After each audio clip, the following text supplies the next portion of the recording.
Hi, welcome to Marvelous Mysteries, the podcast. I'm Rebecca. And I'm Jaden. And we're going to read to you mysteries we found this week, but first we'll start off with icebreakers or questions, whatever, that we find. Okay, so the first question is kind of weird. Have you ever eaten an entire pizza by yourself?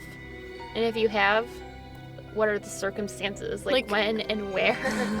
Like what size pizza we're talking about? Like how just like the regular medium-sized ones, or have you ever had a large pizza by yourself? Probably not. But I mean, there have been times where I've had at least half. Okay, that's for a large, probably, but that's 4 pieces of pizza. Yeah, I've had 5 or 6 pieces of pizza once before. Okay, it depends on what pizza place, but I think a large is either 8 or 10, depending on how they cut it. But it depends on how hungry I am, which is often. Yeah. But I feel like most of the time I can at least eat quite a bit. But it also depends, like you said, what kind of place it is. Because certain places, there's this place called Sir Pizza. It's delicious, and it's kind of like you keep eating and you don't really feel how full you are until you stop. Mm-hmm. So in that case. Yeah, I've definitely had pizza. There's a little pizza place there's only one of it. It's from the town I grew up in. It's just a little local thing. Mm-hmm. Nice to work there too, and I've eaten a whole pizza there by myself for sure. Probably maybe a large. We used to get 2 smalls for my family because they had these deals, and 2 smalls is more pizza than 1 large. It was 2 smalls for $14 or something like that. And so we would just do that, and I would eat an entire small, but that's nothing. It's a personal pizza. I don't know. Yeah. But then there's Blaze Pizza, where it's those are kind of personal. I've definitely eaten all of those. So I've had the ones that are when you can build your own, and they're kind of the smaller ones. Yeah. I've definitely had a full one of those. Yeah. But I've made pizza at home too. Yeah. That I've eaten the whole thing. But usually I don't use cheese on those, so that makes it a lot easier just to eat an entire pizza. Okay, this way. Okay, so what is your favorite book, ever? Ooh, it's a difficult question. I need time to think. My favorite book ever that I've ever read. I'm trying to think of a book I could read again and again. I really loved Pride and Prejudice. I haven't read that yet. I have the book, but I keep forgetting that I have it. I have it. I really liked that book. There's another one too. I think I read one in school that I really loved. That now I can't remember. I really loved To Kill a Mockingbird and stuff like that. I actually liked that more than I thought I would, because I had to read that in school. Yeah. And I actually enjoyed it, because a lot of the books that we read in school I absolutely hated. Mm. But that was one of the exceptions. I was okay, I actually kind of like this book. Yeah, I really like that. There's but yeah, Pride and Prejudice is good. I could probably read that several times. I guess I would say that is my favorite, besides series. Right. The only thing I can think of is a book series, not a individual book. But I've Bible. It's the Bible. Yeah, my favorite book is the Bible. So if you say anything else. But yeah, I like that. I'm trying to think of some other ones. Recently, I've read some good books. I've read I have so many. But I like those. I like books. I've liked the book Gone Girl, but I don't know if I would say that's my favorite book ever. Right. I don't know. I guess. Because I really like the Percy Jackson series, which I don't know if you've ever read. Yeah, I've read them several times. I do like those, but that's, like I said, it's a series. I don't know if there's, say that. A book.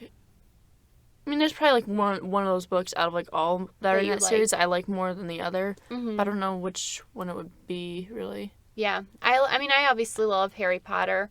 Right. I read those, a lot when I was really young. But I still have to read them. I got to, the 7th... Oh, you haven't read them? Well, I got to the 7th book, but, I read them so fast, I really don't remember much. So I have to reread them, and then my 7th book got water damage, and so now it's all, sad looking. I'm I'm so... Because all the other ones are so pristine looking still. Oh, mine are old because my aunt gave me her first copies that she bought when I was in 4th grade. And so, mine are pretty old, and mine are all hardcovers, too. Not all of them, but most of them. One is not. But, but they're like in pretty good condition for that. I'm mad because my sister lost the book cover on the 5th book. She's never found it. Like, if you're listening to this. Yeah, Lydia. She knows she did it. I don't know what she did with it, but yeah. And my favorite of the Harry Potters is the 6th one, if that matters. Yeah, I would say if I had to choose, like, my favorite Percy Jackson one, I guess it would probably be, like, the 3rd one, which for some reason I can't remember the name of. I don't remember the names. The Labyrinth, I think. This whole story of those kind of blurred together, and I only really remember the first one. Because I haven't read them in a very long time, too. I want to reread them because, you know what, actually, I'm going to take back. I do like Percy Jackson, but I do actually like, same writer, but the Kane Chronicles, I don't know if you ever read those ones, but, like, the ones, it was like a trilogy, but he wrote them about, like, Egyptian mythology instead. Oh, I read the first one of those. Yeah, I liked the first one a lot. I'll choose that as my favorite for now. Okay. I'm sure I have a different one, but as of now that I can remember. I know, it's hard because then you're like, have I ever even read a book before? I have so many. I know. But I can't, like, remember what books I have. I know. I've read a lot of books. What's your least favorite book you've ever read? It's probably one that I read in school. It was, what's it called? I don't remember what it was called, but, like, I'm going to try to explain it as best I can. Okay. I don't remember the main boy's name either. Okay. But he's, like, the 16-year-old kid who's, like, always in trouble a lot. And, like all the situations he gets himself in are, like... Was it, The Catcher of the Rye? Yeah, I hated that book. I know, all my friends... I hated it so much. I didn't like him. My friend's like, he's so funny. I'm like, I don't think so. He's so irritating to me. I hated that book. And, like, I hated, I was gonna say, we read this book, because I was in honors English, so we read books that a lot of people didn't. We read this book... I wasn't in English, or on honors English, and I still had to, like, read it in, like, sophomore year. Well, that was a book everyone read, but I was, like, another book I read was called A Brave New World, which I think is, like... Oh, I never read it, but... It's supposed to be futuristic and, like, sci-fi, like, a dystopian novel, and, like, I'm sorry if you, like, really like it, but it was just, like, really strange to me, and, like, I know there's, like, all these themes that are really deep and really good, but it's just, like, hard for me to, like, I don't know, wrap my head around and read, and it was kind of, and at the time, maybe if I read it now, I'd appreciate it more, but at the time, it was, like, it's hard to understand. It was like a pain in class, so I remember that was annoying. I hated The Catcher in the Rye. I hated the one with the word flies in the title. I can't remember. Oh, it's like when Lord the boys, of the Flies. Oh, I loved Lord of the Flies. I hated that book. I liked it. It's sad. What was another one? I don't know. Pretty much all the books except for like one, maybe two that we read in school, I absolutely hated. A lot of them were okay. Like, I didn't mind them. We had to read The Scarlet Letter. That was, like, that's an interesting story, but it's just hard to read. It's very dense. I also had to read, what is it called? Like, it's by George Orwell, but it's like 1984. I like that, but I had to read it after I read A Brave New World, too. And a lot of these books, when I read them in high school, I was like, so I would probably like them more now, but, I didn't like them at all. I liked it. But I did have to read it after I read A Brave New World, so I was like, this is nice, because the other book was I didn't like very much, but I don't know, it's hard for me not to like a book or not to like something. It has to be, like, really irritating. It's more just, like, I mean, okay, well, I'm gonna say, like, the books, a lot of books I read in school, like, I wouldn't say the writing was exceptional, which I feel like a lot of people were like, it's so great. I'm like, it's really not, personally, but I think it's just, like, the main thing was, like, obviously it's just not my taste. Yeah. But then I was, like, forced to read it at the same time, so it was just, like, like a double whammy of, like, hatred. Yeah. I felt more like, I didn't mind because at least I got to read. Because I was in all honors and AP classes, so I was very, well, it got me nowhere. It didn't help me, like, doing the same thing that, like, people that didn't do. But it made college is easier for me. But, like, I'm just good at school. That's the only reason I was successful. But, like, I was so stressed out, and I would have, like, hours of homework every night, so I never got to read or, like, got to do anything really, like, and reading was, like, exhausting almost, you know, because, like, right. So it was nice to be able to at least just read anything, because I really like reading. Right, so. Well, I get, like, in that circumstance, I get it, but, like, for me, where it was, like, I made sure my senior year not to take any AP classes, because I was like, I did not want the stress, I didn't want to deal with it, so, like, my senior year was so chill. I had, like, my main classes I actually need credits for, like, my, like, math and stuff like that, I took online, And then in school was pretty much all art classes. Yeah, I took... And that's all it was. And then, like, I had time for, like, reading my own things, you know what I mean? So, like... Yeah. Which is probably why I... It was rough because I took all these hard classes, and then I was, like... I also had, like, no motivation, but I needed to get an A. And I did well. I got, the only B I got was in AP Calculus. Mm-hmm. So I feel like that's appropriate. I also was, like, insane about my grades. Like, I had to get all A's, and I was, like...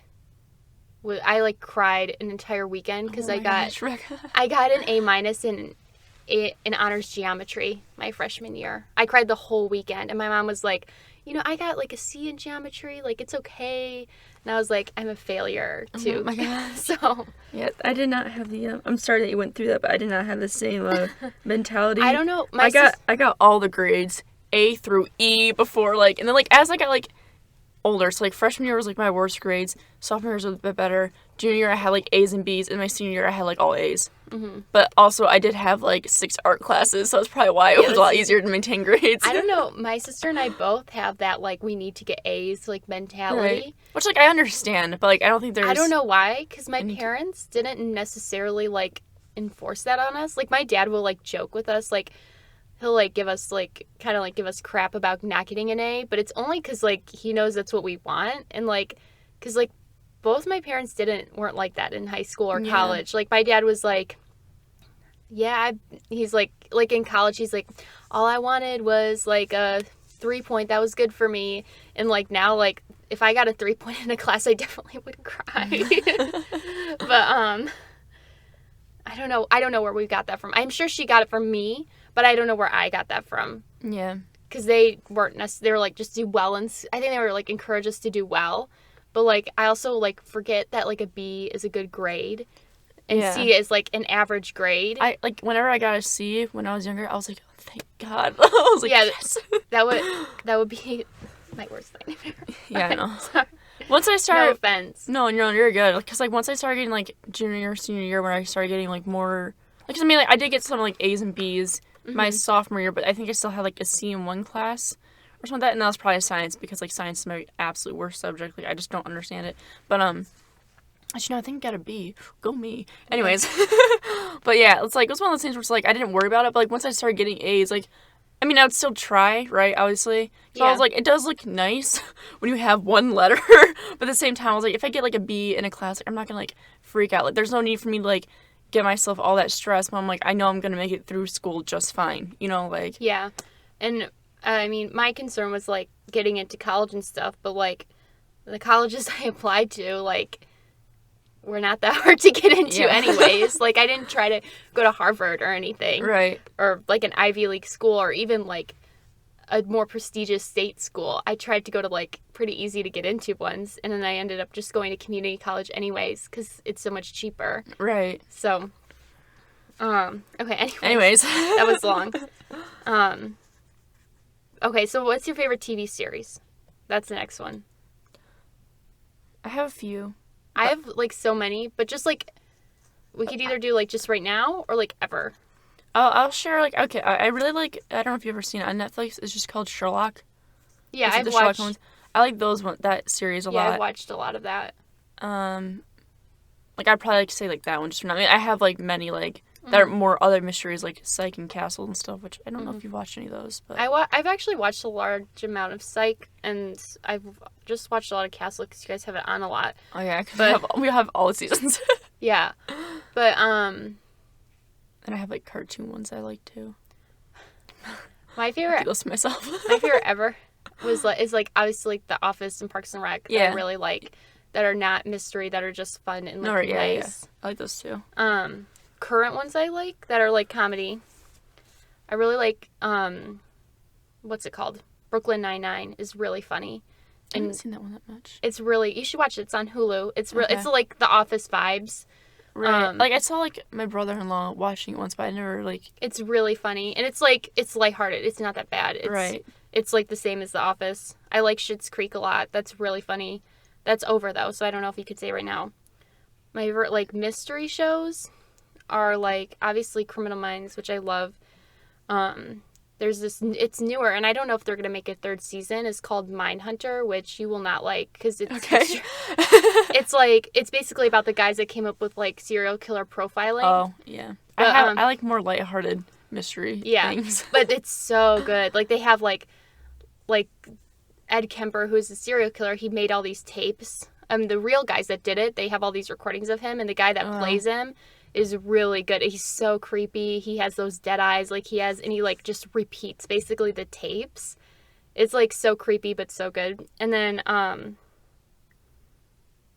also, like, here's another, I like The Killing Eve a lot, which I don't know if you'd like. It's kind of, like, funny, but dark funny. Okay. It's also, like, she's an assassin. Like, it's Sandra Oh, I think. And she's hunting this, like, female assassin. And she's, like, really good, the female assassin. Like, and they have this weird relationship with each other. Like, they're both kind of obsessed with each other. Because she's obsessed with this killer or whatever, the girl hunting her. And then the killer is obsessed with her because she's hunting her. So it's a weird little, but it's really good. And then I really like This Is Us, which is not, like, mystery or anything. It's, Yeah. I haven't seen it, but I think it's kind of like more like a drama.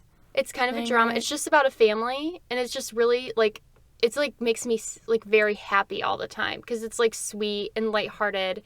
Not lighthearted, it's, like, heavy stuff that the family deals with, but it's, like, I don't know, it just, like, makes my heart, like, happy, and it's, like, sweet, and I always cry, because it's, like, stuff happens, and, like, I don't know.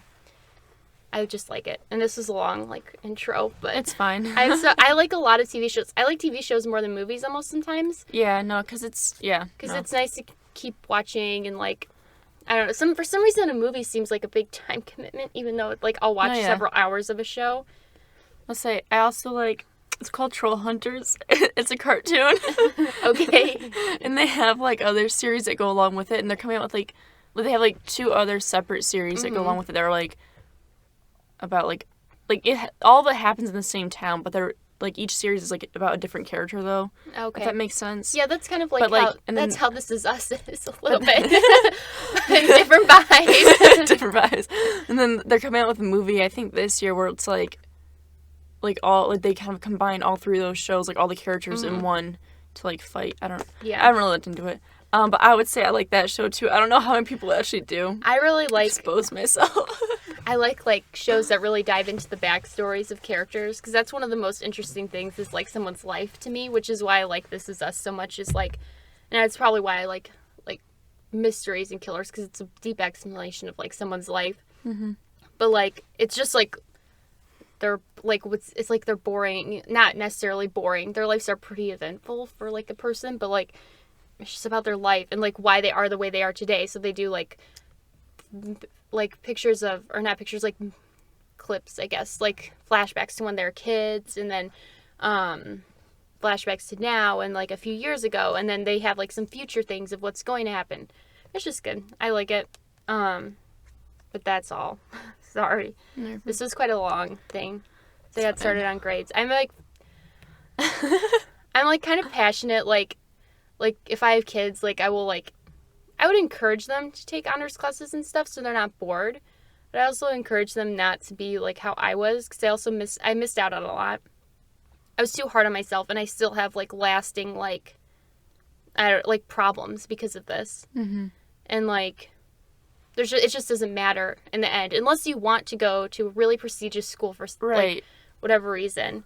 Like, I feel like a lot of kids that do all that work always end up going, like, they still go to good colleges, I would say, right? But, like, it's nothing like... But yeah, and I have a similar job that someone that didn't work that hard, and not that to say the hard work is wasted or anything, but, like, I didn't need to be that hard on myself and give myself that hard of a time. I mean, I should have studied and done as well as I did, but I didn't need to be so mean to myself. Yeah, my thing that would be my advice. Just to try your best, because I'm like that's how my parents were when for school, because I feel like out of all my siblings, I probably struggled the most, but that's also because I had, like, really bad anxiety for the longest time, like, up until, like, my freshman year was, like, the worst, and then after that it started getting better, which is, like, when my grades started getting better, because, like, one of the things that was, like, causing my anxiety was, like, because I was constantly worrying about my grades, and, like, to the point where it's, like, I was like, oh, like, I need to do good on this, but I would stress so much about that I'd actually do worse. Yeah, that's understandable. I would do good, and I know how to study now, which is an important skill. I mean, yeah, I didn't get that far until like junior year. yeah, it's really hard to learn. And like, but yeah, I just have like a regular job that like, I'm sure the people in my job, you know, didn't like emotionally damage themselves, you know, over it. But, anyways, sorry. It's fine. That's just my like anecdote or like advice. Like, don't be mean to yourself about grades. It's dumb and stupid. Unless you like just slack off, then kind of be like, okay, don't do that. But like, I know we're trying to like move on, but I just want to share this really quick because I started taking online classes my junior year. And so, like, and I would always get ahead in them because, like, especially like my senior year, I'd finish all my classes, like, 3 months ahead of time because it was just nice, right? You get them out of the way, like, you're done. But I remember it was, like, my junior or senior year, I was sitting in the library because that's where, like, you were supposed to go for online classes. Like, I was just, like, sitting there doing my work. So the librarian didn't care if I was, like, doing my actual homework or not or if I even came in, like, that early in the morning. She was like, I know you'll do your work. Like, you can even, like... Because, like, if you didn't come into school, like, the hour or two where you're in the library, like, you weren't counted as absent or anything like that. It was just, like... Yeah. Anyways. Remember, like, I was sitting there one day, and the kid next to me was, like, talking to his friend. He's like, I like to wait till, like, the last week to do everything, because then and then, like, it entices me to work. Like, it gives me no... Like, he's, like, going on, and the whole time I'm sitting there, I'm like, oh, my gosh, I'm so stressed for you. Like, why would you ever do that to yourself?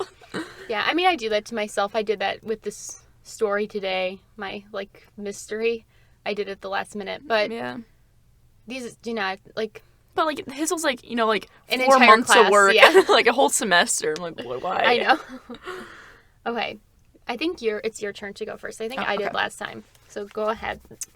So mine is it's not a mystery. It's kind of a conspiracy theory, but not. Okay. Also, just kind of like me sharing a myth. But / conspiracy theory, because I didn't feel like reading about murderers this week. So mine's about Atlantis. Oh, okay. I'm trying to think. Okay, no, I'll start with this. Okay, so I'm gonna start with kind of like the theories about them, because there's like 5 or 6 of those, and then I had just like some more information kind of about like why that may or may not, like why Atlantis sinking may or may not be true. Anyways. So the first one is that Atlantis was a mid-Atlantic continent that suddenly sunk into the ocean. So, so the idea was that the Atlantis was a historical place and not just a legend invented by Plato. So in his 1882 book, Atlantis, Antediluvian World, I think that's how you say it, the writer argued the accomplishments of the ancient world must have been handed down by an earlier advanced civilization, as the ancients weren't sophisticated enough to develop these advances on their own. Assuming the Atlantic Ocean was only a few hundred feet deep, Donnelly described... Who's the writer? Sorry. Donnelly is the writer. Described a continent flooded by shifting ocean waters that sank in the exact location Plato had said it did, in the Atlantic Ocean, just outside the Pillars of Hercules, the 2 rocks that mark the entrance to the Straits of Gibraltar. I'm gonna say I said that wrong. Okay.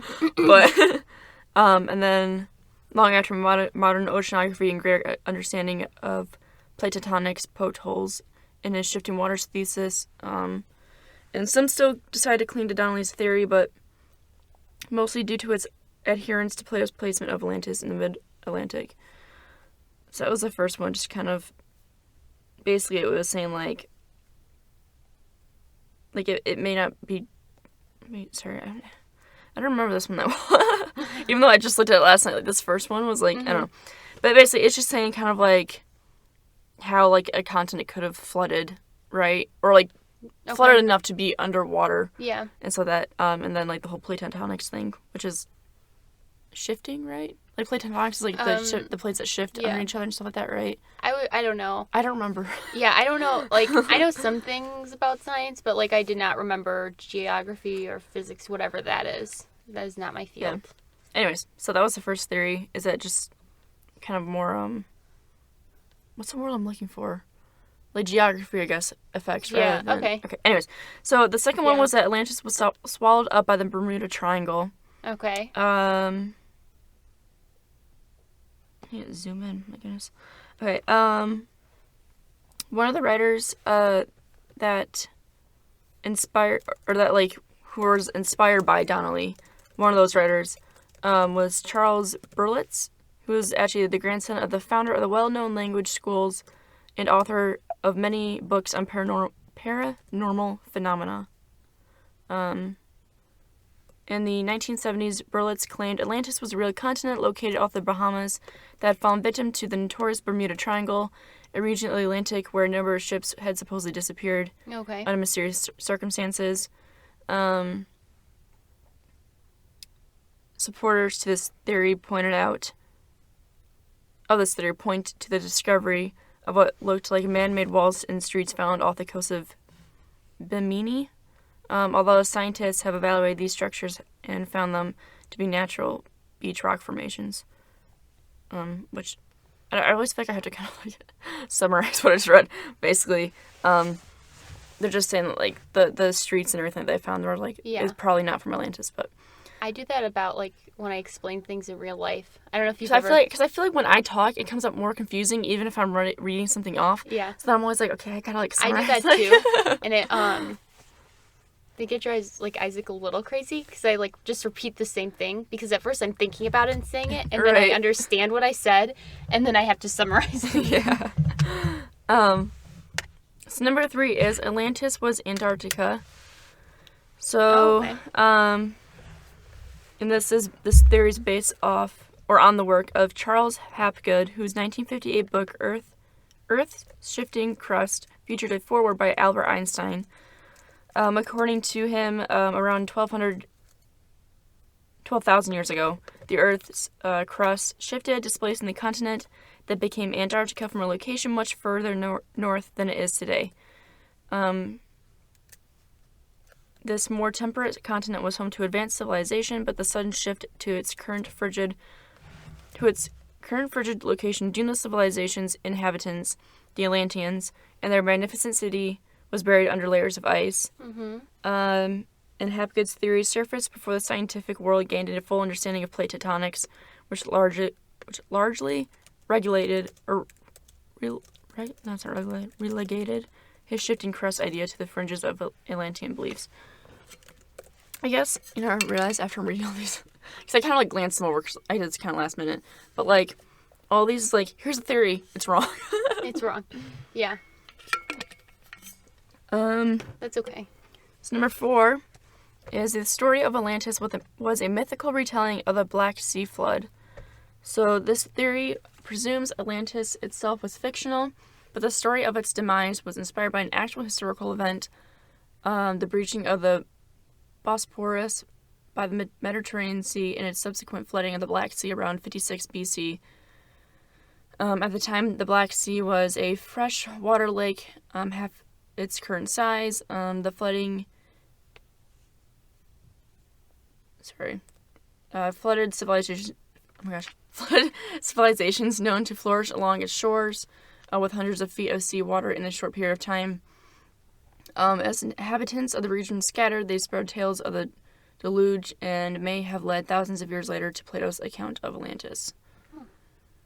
Number 5 is Atlantis is the story of the Minoan civilization which flourished in the Greek islands circa? Is that how you say that word? Sure. 2500 to 1600 BC. Island of Thera, in an eruption that may have been created tidal wave destroying... Oh, sorry, I'm reading the thing. So one of the more recent Atlantean theories concerns the civilization that flourished on the Greek islands of Crete and Thera more than 4,000 years ago. The Minoans, named for the legendary king Minos. Oh, I see. Okay, sorry, I wrote that weirdly. The Minoans are the ones that live there.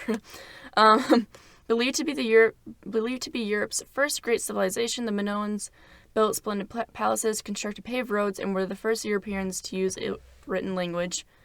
At the height of their power, however, the Minoans suddenly disappeared from history, an enduring mystery that has fueled belief in a link between this great doomed civilization and Plato's Atlantis.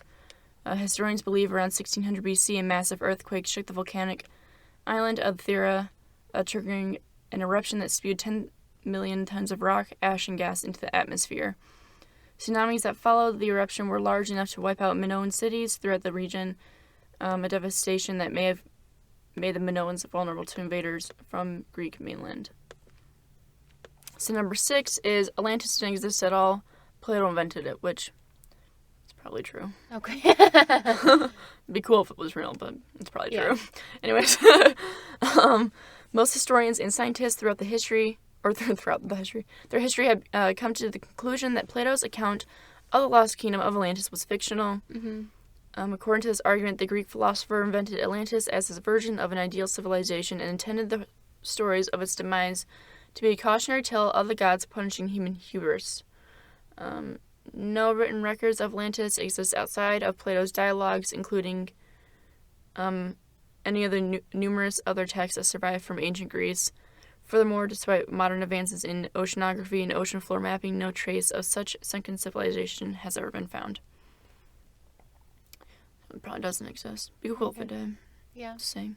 So that those were like the 6 theories, and then I have kind of like a bit more information about people who have actually like looked into whether or not Atlantis was real. Hold on, I'm getting water. You know, but they don't. Yeah. I feel like it's hard for me to talk today. Well, we're doing this in the morning instead. Yeah, usually we do it at night. My voice is still kind of like, Yeah. So, a popular idea is that the Atlantis myth is associated with the fate of Thera, which is now the Greek island of Santorini. Okay. I feel like I said that wrong, but I don't think I did. Which was partly destroyed by a volcanic eruption around 3,600 years ago. But many, if not most, scientists think we will never tie Atlantis to a real location. And then, but Atlantis is not the only legend of a sunken city. Similar tales are told around the world, and it seems like some of them might be true. Plato was living in a volcanically and tectonically active part of the world where massive earthquakes and tsunamis were not unusual.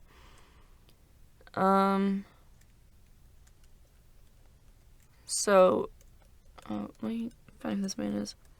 So Patrick Nunn, who's a geologist at the University of Sunshine Coast in Queensland, Australia, said, and this is a quote, "He observed what was going on and he used details from these observations to make his narrative about Atlantis sound more credible." He being Plato.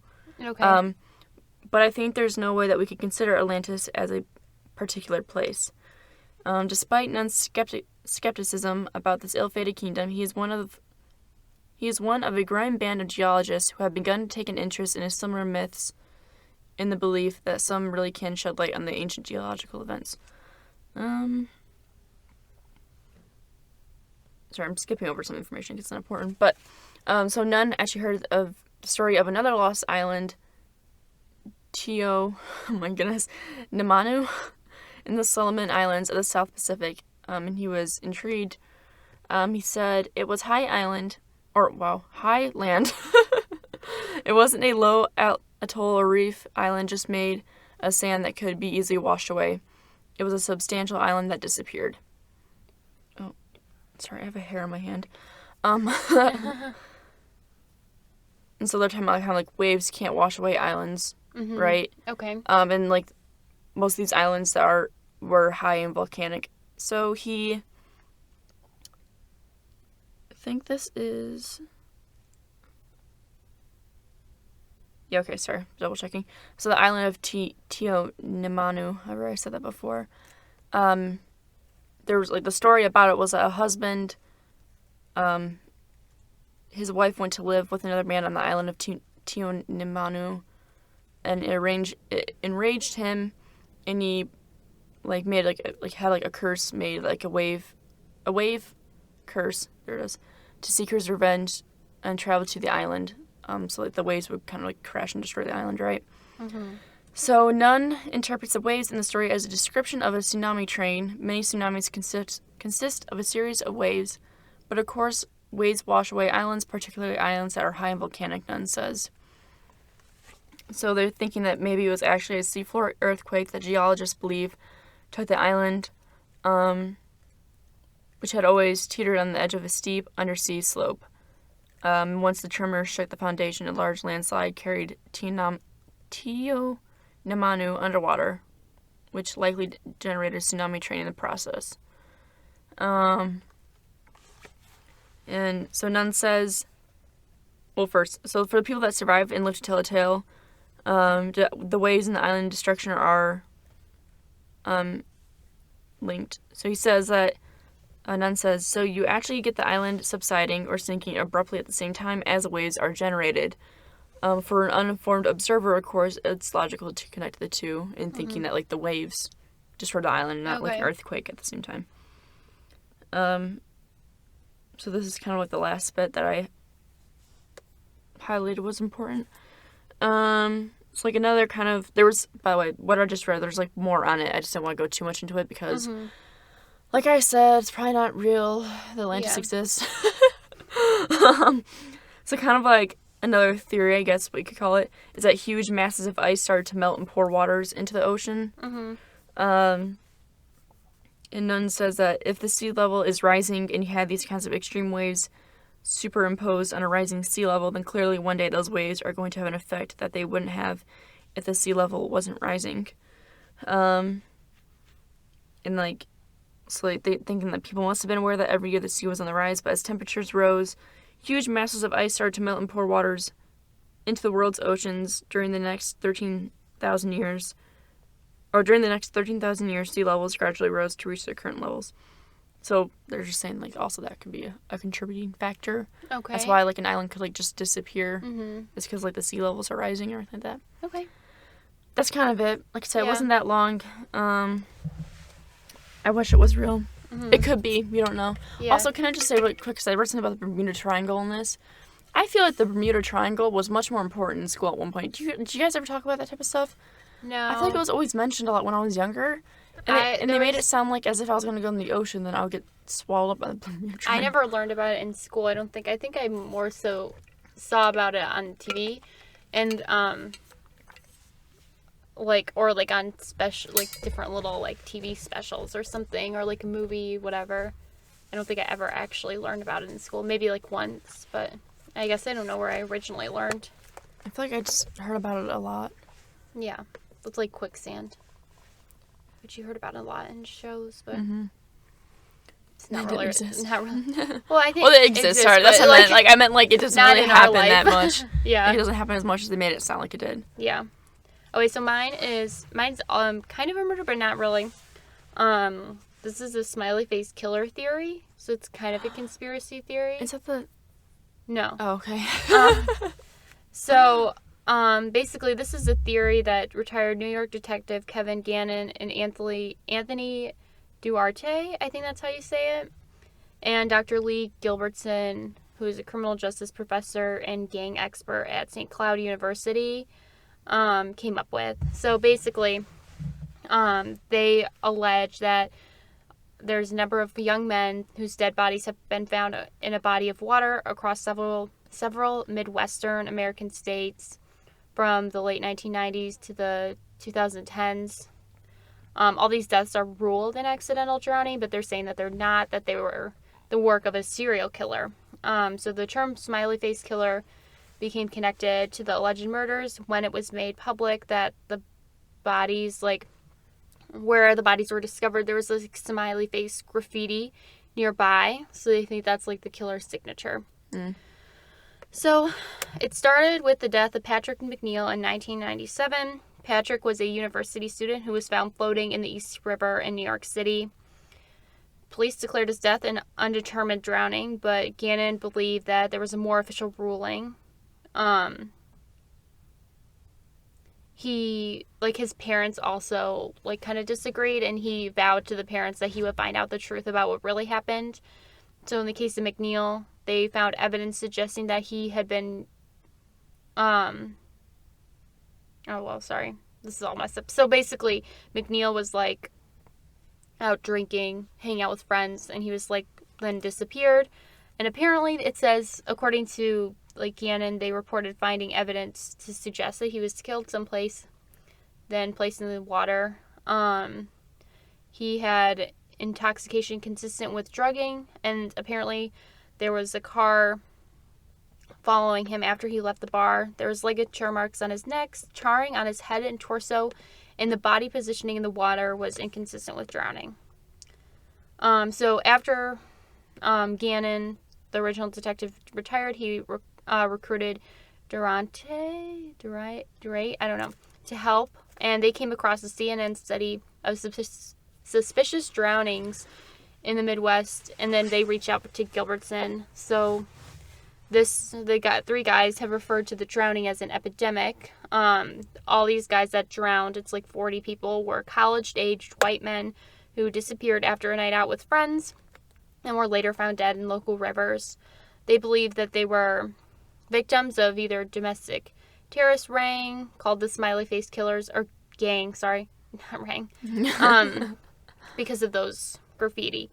Yep. So there's like one case that was ruled a homicide in all of these. So in 2006, a University of Minnesota student named Christopher Jenkins was pulled out of the Mississippi River after a night of bar hopping with friends. His official cause of death was listed as an accidental drowning. And apparently there's a lot of studies of just like got college-age guys that are either kind of drunk or whatever that just fall into the river. That's apparently pretty common. But Christopher's parents, did not accept the official version of events and insisted that there had been foul play involved. But in 2006, an informant came forward in prison and gave police enough information regarding his death, and they changed the cause of death to homicide. So he's the only person out of the 40 that's death is ruled a homicide, but I don't think anyone knows who the informant is or what he said that led that, and I don't know if they can say that. So basically, within all these, the biggest evidence that there's one serial killer killing all these people is the decomposition timelines. So some of the bodies, the decomposition is inconsistent with the period of time the victims are missing, according to Gannon. So, for example, Dakota James, who's one of the 40 missing, he was missing for 40 days, but when they found him, they showed decomposition of only 3 days. And then there's Todd Geeb, who was missing for 21 days, but only showed decomposition for 2.5 days. Gannon has also noted that there was land insects and lividity patterns, and there was a lack of bloating with the recovered remains, which suggests that he died on land, then was thrown into the water. These detectives have also pointed out that there's an occurrence of GHB, which is normally a date rape drug. So normally this drug isn't tested when you do a autopsy and they do a toxicology for them. But they found this in a lot of the victims because the detectives were looking for it. And so the reason they found it in other victims were because parents specifically asked the coroner to test for it, or Gannon and his partner went and specifically asked for it, or they did it themselves, I guess. So all the victims of all these 40 drownings that they found, were athletic, successful students who were well liked by their peers. The detectives believe that these men were targeted because these are traits that the killer or killers did not have. The killer was probably not super smart, not good looking, not good at school, maybe unemployed, maybe unpopular. And along with the personality similarities, they were also all found dead after a night of drinking with friends.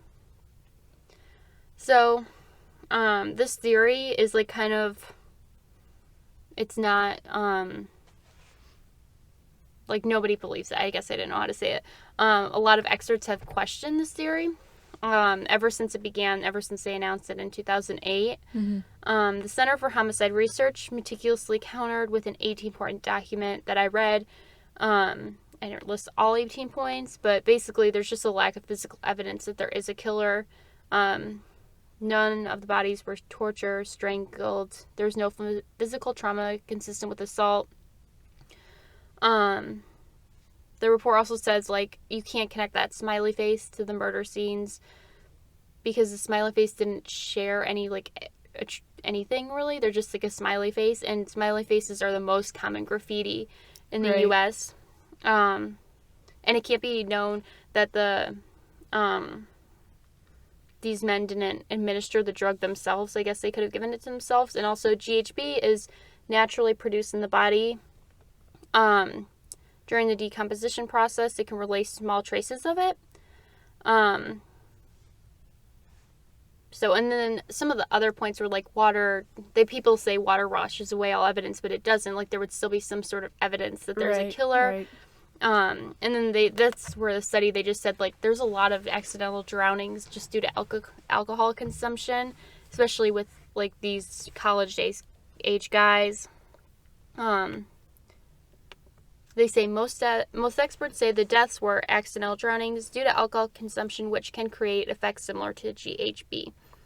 So I guess if your body naturally produces it, that's why they wouldn't test for it, and that's why you would find it if they ran it. So criminal profiler Pat Brown said that the theory was ludicrous. She says that the evidence does not fit, like, what they know about serial killers. And she thinks the smiley faces are just perhaps a coincidence. The FBI, like, also has said there's nothing, there's no killer. They said, this is a statement that they released, they said the FBI has reviewed the information about the victims provided by the 2 retired police detectives who have dubbed these incidents the smiley face murders and interviewed an individual who provided information to detectives. To date, we have not developed any evidence to support links between these tragic deaths or any evidence sustaining a theory that these deaths are the work of a serial killer or killers. The vast majority of these instances appear to be alcohol-related drownings. The FBI will continue to work with local police in affected areas to provide support when requested. So basically they're saying, like, there's no evidence. Like, and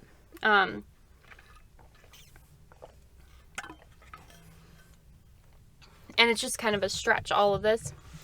It's kind of strange, like, the patterns and stuff that they found. Yeah. But, I mean, in the U.S., there's so many people.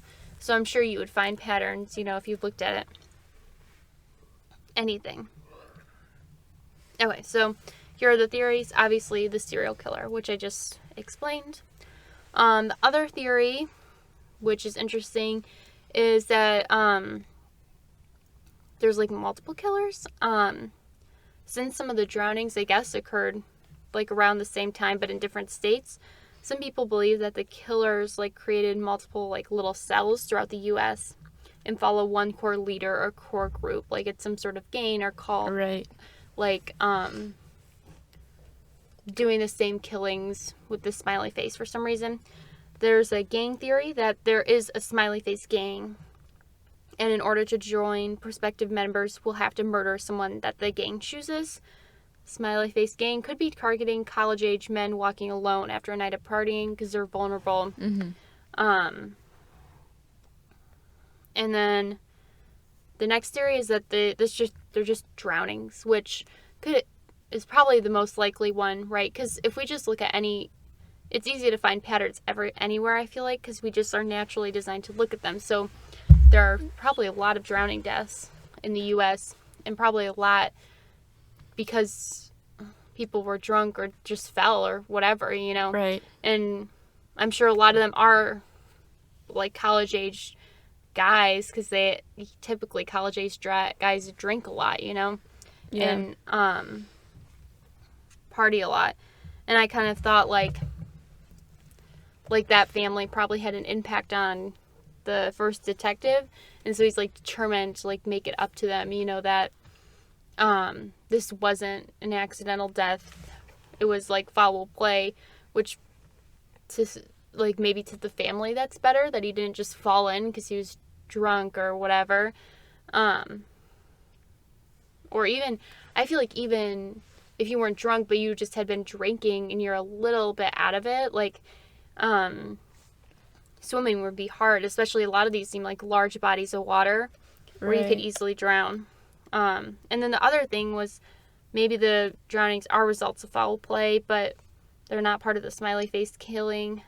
And I guess they said that the smiley face symbol has not been present at every death, so they could be just unrelated cases. So that's kind of like a debunked theory, but it's still kind of interesting. Like, a lot of people have said it's not possible, which I kind of agree with. At first I was like, well, this seems kind of weird, but then I was like, if you think about how many people, it's a lot of like, it's a huge area. Someone made a map of it. It's not like just one state or one city even. It's like a decent part of like the Midwest, or I don't know if it's the Midwest or like East Coast to Midwest, but yeah. And I think a lot of bodies of water too, there's like graffiti around there. You know what I mean? Like a lot of like near rivers and stuff. I feel like that's where people do a lot of it. So I'm sure there's smiley faces there. But it's kind of interesting. I was going to do like the Long Island killer, which is maybe the Craigslist killer, but they kind of found someone. It's like unsolved, but I think someone was kind of charged. So I was like, no, I just won't want to do that. But then I found this. Doesn't say that because I could see it just being like coincidental, right? Obviously, because I feel like obviously a lot of college age kids like drink and stuff like that. But I could also just see it being like one of those things where it's like they all have like this similar like you said, like they all have like similar like athleticism and like everything like that. Because I feel like a lot of people that tend to, I don't know, from like what you described them as, kind of made it sound like they're probably people that were usually probably maybe more worried about their grades and stuff. So I could see them being like, oh, like go out drinking to let loose kind of thing, right? Yeah. And then just like drink too much and then just like well, I mean, even if you just drink a little bit, even, and like I feel like swimming is hard in these like probably heavy current areas, you know, like, or is the first guy found? I forget, but it was like in the East River in New York. I don't know for sure, but I'm guessing like something like that is like has a strong current and you could just drown if you fell in. Yeah, if it caught you. Normally, and you got caught in a bad current. So even imagine just having like 1, 2, even like a few drinks, you know, even if you're not drunk or whatever. Right. It seems like you could still drown if you're all alone. It's scary because I'm afraid of drowning. I can't swim, so. I used to be good, but I don't think I am so much anymore because I used to be on the swim team and I swam a lot when I was little. But I can kind of swim. I could probably swim enough to keep myself alive potentially. I can only hold my breath for like 30 seconds. I wanna teach myself to hold my breath longer. Yeah, I don't. Yeah. Like surfers, seriously, how they train. They do the whole thing where they carry weights underwater and they walk the ocean floor to like train themselves. Yeah, I don't know. I used to not be that scared of the water. Like, neither did I. I would jump off the pier and stuff like that, but I think I've just heard too many stories, and now as like I'm more aware of like the realities of it. But we went to like the lake, and it was like a pretty decent waves, and I was just like really nervous the whole time. Like every time we went out in the water, I was like, please do not get like swept up by the waves. Like I was super nervous for no reason. Well, not for no reason, but like I didn't used to be like that at all. I was like, you guys should have like floaties, or because we bring like inner tubes or whatever. I was like, you guys should have floaties or something, because like just in case, like I'm just really nervous, and I don't know, or maybe I have more anxiety, which is bad but also good. I don't know. Do you remember when we went to Florida and all 5 of us walked out into the ocean? Yeah, I don't like the ocean. In a steady line, all of us were like, wow, look at that, it's so clear. And there's one big man on the beach just watching us all freak out how the water was so clear, and then like... The water was not clear, though. I thought it was, because we're like, wow, it looks so pretty. And then like, one of us would be like, oh, I think something just touched me. And then we'd be like, oh my god. No, it was not. I like the ocean if the water is completely clear, which in like, that's like in Destin, Florida, which is where I've been before, and you can see all the fish around you and stuff, right. Which I'm like, okay, that's fine. Like, I can see these fish. I don't like the fish, but I can like at least see that there's not a jellyfish or something. Yeah. But I don't like the dark ocean, and I already don't even like the ocean. Like, I used to love it when I was here. Like, I used to be really into kind of like I shouldn't say be into marine biology, but I thought it was interesting. And then at some point, I just developed a fear of sharks in the ocean, and I was like, yeah, I'm like kind of worried, but I don't think a shark will eat me. I just don't want anything to touch me, and I don't like fish. They're kind of gross to me. They freak me out. I don't want it to touch me. I don't know. anyways. But yeah, so this is kind of debunked, so it's kind of like, I don't know if it's lame, but it was interesting enough. It's fine. I did Atlantis. So, but that's all we have. It's kind of short, like, with our actual topics wise, but I need to, like, get in the habit of not doing this last minute, because I feel like it would be a lot easier for me to read if I just, like, actually, like, instead of, like, highlighting bits of information, kind of, like, making tiny notes on it, I feel like it'd be better for me if I could actually, like, look at an article and then write down in my own words, right? Yeah, that's like, kind of, like, an entire thing, which is what I did, like, for the first couple of times, but I just keep doing it, like, on very short notice. Oh, yeah, that's what I do. I re-summarize. It's easier, I feel like. Then I write notes of, like, this is strange or whatever. But, anyways, thank you for listening. We'll talk to you guys or see you guys next week. You can follow us on Instagram, Twitter, Facebook, YouTube. If you want us to do a certain mystery, or if you have a question for us, you can comment on YouTube. You can, the link to Instagram and Twitter should be in our bio, so you can send us a message if you have anything you want us to do. We'll be back next week for something else. Bye. Bye.